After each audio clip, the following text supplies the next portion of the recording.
God also requires you to take some steps too.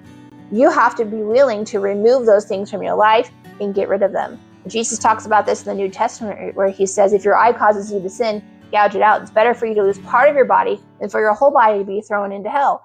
If your hand causes you to sin, or your foot, or whatever, he said, cut it off. In other words, be radical about removing the things from your life that are causing you to stumble. And so also, demons attach to items. And so I always take that very seriously. When I first got saved, I went through all my stuff, and I actually literally either threw away or put into a fire. We had a fireplace in the house. Anything that was attached to that sin that I wanted to be free, that I wanted God to deliver me from. I met a friend last year, a sweet lady who was struggling with meth addiction. She was coming to church, and yet she was still battling at home. And I was able to witness to her and share with her. And she said a short prayer to Jesus and asked Jesus to deliver her and to set her free.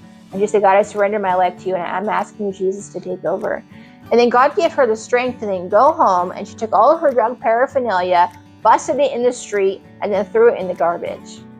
And talk about freedom and victory.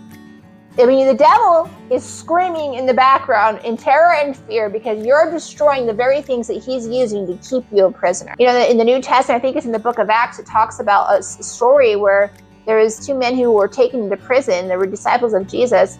And it says that while they were in chains, they were bound, they were beaten, they were in this prison. Some of their friends were being beheaded. They're scared for their lives.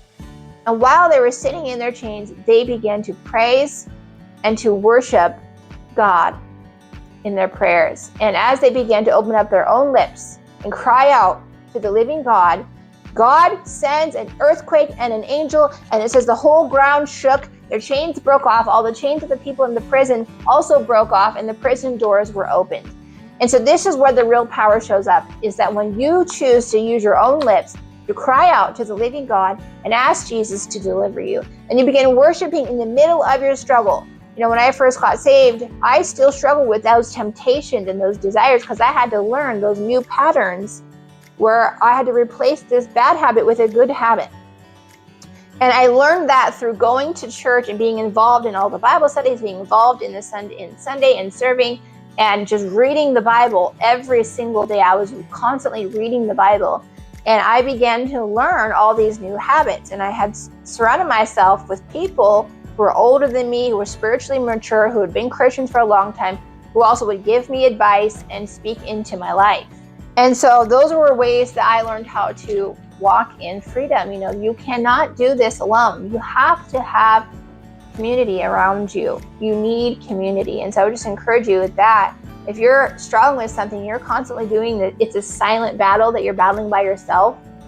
You need to confess that and talk to someone else about it so that you can have someone who will help you to walk out of the darkness into your freedom.